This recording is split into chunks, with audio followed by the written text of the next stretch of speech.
길이 316m, 아파트 100층을 옆으로 눕혀놓은 것보다 긴 강철 배가 있습니다. 그런데 그 배가 어느 날 바다 한가운데서 과자 부러지듯 두 동강이 났습니다. 강철입니다. 콘크리트도 아니고 나무도 아니고 두께 수십 밀리미터짜리 고강도 강철판으로 만든 배인데 파도 몇 번 맞았다고 반으로 갈라진 것입니다. 그것도 거친 인도양 한복판에서 컨테이너를 4,000개 이상 가득 실은 채로. 더 충격적인 사실이 있습니다. 이 배가 건조된 지 고작 5년밖에 안 된 거의 새 배였다는 점입니다. 녹슬고 낡아서 부서진 것이 아닙니다. 멀쩡해 보이던 배가 멀쩡한 바다에서 그냥 부러진 것입니다. 이것은 영화 속 재난이 아니라 2013년에 실제로 벌어진 사건이고, 이 사고의 원인을 파고 들어가면 우리가 전혀 몰랐던 배의 근본적인 비밀이 하나 드러납니다. 오늘은 강철배가 어떻게 엿가락처럼 휘어지고 왜 결국 부러지는지 그 이야기를 처음부터 끝까지 짚어보겠습니다.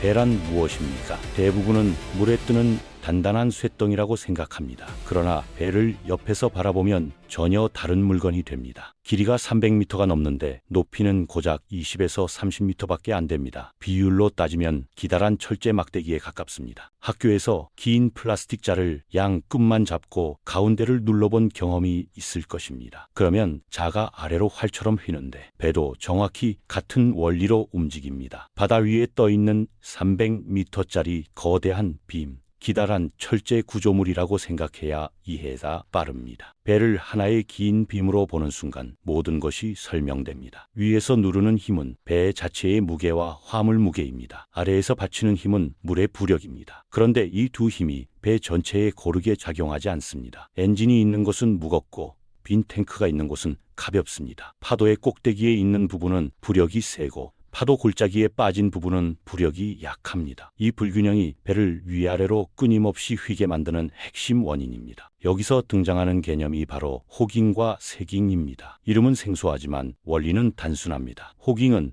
배의 가운데가 위로 들리는 현상이고, 세깅은 반대로 가운데가 아래로 처지는 현상입니다. 배 한가운데에 파도의 꼭대기가 맞물리면 어떻게 됩니까? 가운데는 부력이 강하게 밀어올리고 양쪽 끝은 파도 골짜기에 놓여 부력이 약해집니다. 가운데만 위로 솟으면서 배 전체가 역유자 모양으로 휘어집니다. 이것이 호깅입니다. 반대로 양쪽 끝에 파도 꼭대기가 걸리고 가운데가 골짜기에 빠지면 가운데가 축 처지면서 유자 모양이 됩니다. 이것이 세깅입니다. 문제는 이 두 현상이 번갈아가며 반복된다는 것입니다. 파도가 지나갈 때마다 호깅과 세깅이 교대로 일어나면서 배는 숨을 쉬듯 구부러졌다 펴졌다를 반복합니다. 한 번, 두 번이면 아무 문제가 없습니다. 그러나 이것이 항해 내내 수백만 번 반복됩니다. 그것이 진짜 무서운 부분입니다. 조금 더 구체적으로 설명하겠습니다. 대서양을 횡단하는 대형 컨테이너선은 한 번 항해에 약 12일에서 15일이 걸립니다. 그동안 배는 파도를 타면서 쉬지 않고 호깅과 세깅을 반복합니다. 파도 주기를 10초로 잡으면 하루에 8,600번, 15일 항해에 약 13만 번입니다. 한 척의 배가 평균 25년을 운항한다고 치면 생애 전체에 걸쳐 수천만 번의 굽힘이 쌓입니다. 이것이 배를 서서히 죽이는 힘입니다. 호깅 상태에서 배 내부를 들여다보면 이렇습니다. 가운데가 위로 들리면 갑판은 양쪽으로 잡아당겨지는 인장력을 받고 선전은 눌리는 압축력을 받습니다. 세깅 때는 이것이 정확히 뒤집어져 갑판이 눌리고 선저가 당겨집니다. 이 밀고 당기는 힘이 반복되면 강철도 내부에 스트레스가 축적됩니다. 이것을 종강도라고 합니다. 쉽게 말하면 배가 길이 방향으로 휘어질 때 부러지지 않고 버티는 능력입니다. 비유를 하나 들겠습니다. 철사를 한 방향으로 구부린 다음 다시 펴고 또 구부리고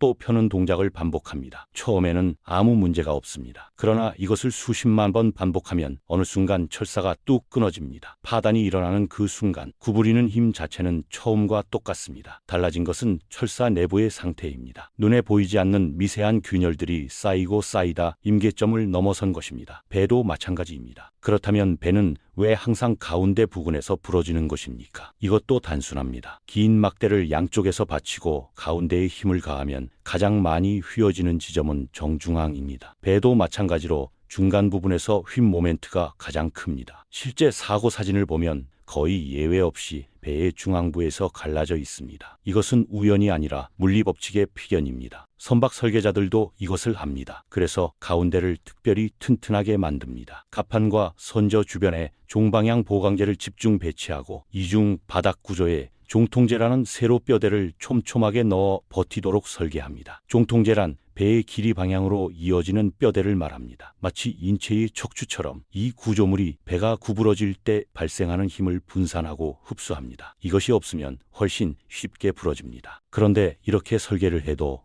사고는 일어납니다. 2013년 6월 MOL 컴포트라는 컨테이너선이 인도양에서 선체 중앙부에 균열이 생기더니 두 동강이 났습니다. 길이 316m급 대형 선박에 컨테이너 약 4,300개를 싣고 있었습니다. 공식 조사 결과에 따르면 거친 인도양 파도 속에서 수직 굽힘 모멘트가 커진 상태에서 중앙부 바닥 외판이 먼저 버클링을 일으키고 이어서 선체 전체가 종방향으로 파단된 것으로 분석되었습니다. 그때의 굽힘 하중이 선체가 버틸 수 있는 한계를 아주 근소하게 넘어섰을 가능성이 있다고 평가되었습니다. 이 배가 건조된 지 5년밖에 안 됐다는 사실은 업계의 충격이었습니다. 노후선이 아니었습니다. 최신 기술로 만든 현대적 선박이었습니다. 사고 이후 선체설계 강도와 용접부, 고강도 강제 사용 방식 등을 놓고 조선소와 선사, 선급 사이에서 설계 적정성에 대한 논쟁과 법적 분쟁이 이어졌습니다. MOL 컴포트만이 아닙니다. 2002년에는 프레스티지라는 유조선이 스페인 앞바다에서 균열이 생기더니 두 동강 났습니다. 이 배는 약 7만 7천 톤의 중유를 싣고 있었고 이 가운데 약 6만 3천 톤이 바다로 유출되었습니다. 노후화된 선체가 거친 파도에서 반복적인 파랑 하중과 굽힘을 받는 동안 구조적 손상이 진행된 끝에 결국 두 동강 나는 결과로 이어졌다는 분석이 나왔습니다. 이런 동적 파랑 하중에는 호깅과 세깅에 의한 굽힘도 포함됩니다. 스페인 북서부와 프랑스 대서양 연안의 수백 킬로미터 해안이 오염되었고 그 영향은 10년이 넘도록 이어졌습니다. 목조 범선 시절에도 호깅은 존재했습니다. USS 컨스티튜션 같은 군함도 오랜 세월에 걸쳐 중앙부가 서서히 위로 굽어 올라갔습니다. 나무든 강철이든 바다 위에서 긴 구조물이 받는 힘의 본질은 같습니다. 이제 핵심 질문을 짚겠습니다. 파도 한 방에 배가 부러지는 것입니까? 답은 아닙니다. 배 부분의 선체 파단은 피로 파괴와 깊이 연결되어 있습니다. 피로 파괴는 이름 그대로 금속이 지치는 것입니다. 강철을 한 번 구부린다고 부러지지 않고 100번 구부려도 괜찮을 수 있습니다. 그러나 수십만 번 반복하면 미세 균열이 금속 내부에 생기기 시작하고 이 균열이 자라다가 임계점을 넘는 순간 단 한 번의 하중에 무너집니다. 사고가 터지면 사람들은 갑자기 부러졌다고 인식합니다. 그러나 실제로는 수만 번의 반복이 선체를 조금씩 갉아먹고 있었던 것입니다. 금속의 피로 파괴를 처음으로 체계적으로 연구한 것은 19세기 독일 엔지니어 아우구스트 벨러였습니다. 그는 기차 차축이 갑자기 부러지는 원인을 분석하다가 반복 하중이 금속을 서서히 약화시킨다는 사실을 밝혔습니다. 그의 연구에서 나온 SN 곡선 개념은 지금도 선박 구조의 피로 수명을 평가할 때 기본 도구로 활용되고 있습니다. 얼마의 응력을 얼마나 반복하면 파단이 일어나는지를 예측하는 도구입니다. 피로 파괴는 균열의 시작과 전파 두 단계로 나뉩니다. 균열이 시작되면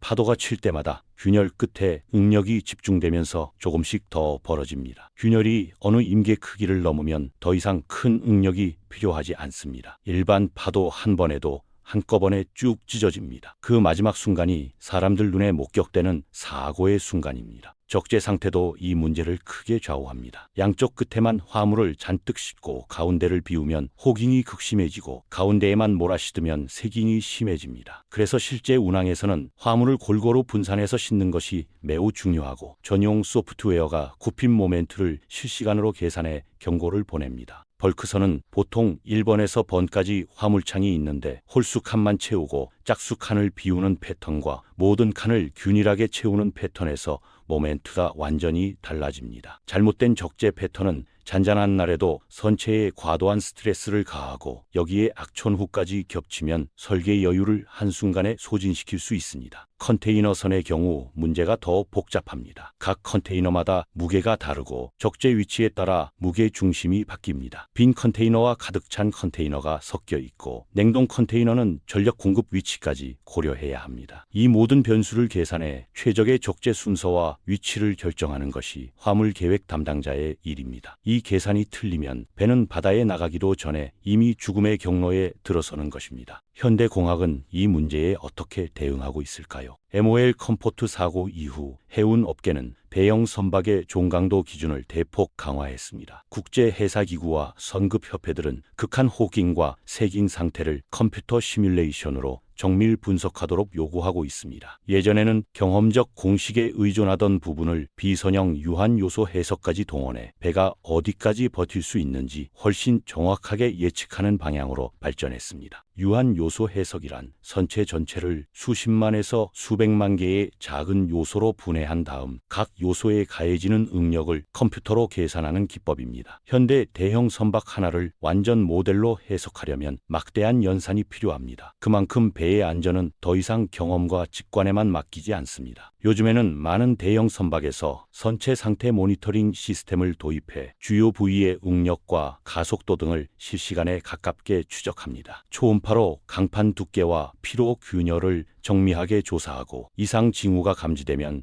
경보를 울립니다. 항해 중 선교에서 굽힘 모멘트 수치를 실시간으로 확인할 수 있는 시대가 된 것입니다. 성급협회의 정기 검사 제도도 강화되었습니다. 선박은 5년마다 드라이독에 들어가 선저를 포함한 전체 선체를 검사받습니다. 특히 호깅과 세깅의 영향을 가장 많이 받는 중앙부 갑판과 선저판은 두께를 밀리미터 단위로 측정합니다. 부식이나 마모로 두께가 기준 이하로 줄어들면 교체 명령이 내려집니다. 그럼에도 완벽한 안전이란 없습니다. 바다는 예측을 벗어나는 파도를 보내올 수 있고 배는 해가 갈수록 조금씩 늙어갑니다. 설계자들은 실장 최대 하중보다 훨씬 큰 힘을 버틸 수 있도록 안전 여유를 두고 설계합니다. 그러나 과적, 부적절한 적재, 노후화, 극한 파도 간 요인이 겹치면 이 여유가 줄어듭니다. 여유가 0이 되는 순간이 배가 부러지는 순간입니다. 한 가지 더 짚어둘 것이 있습니다. 배가 커질수록 이 문제는 더 심각해집니다. 길이가 2배가 되면 휨 모멘트는 단순히 2배가 아니라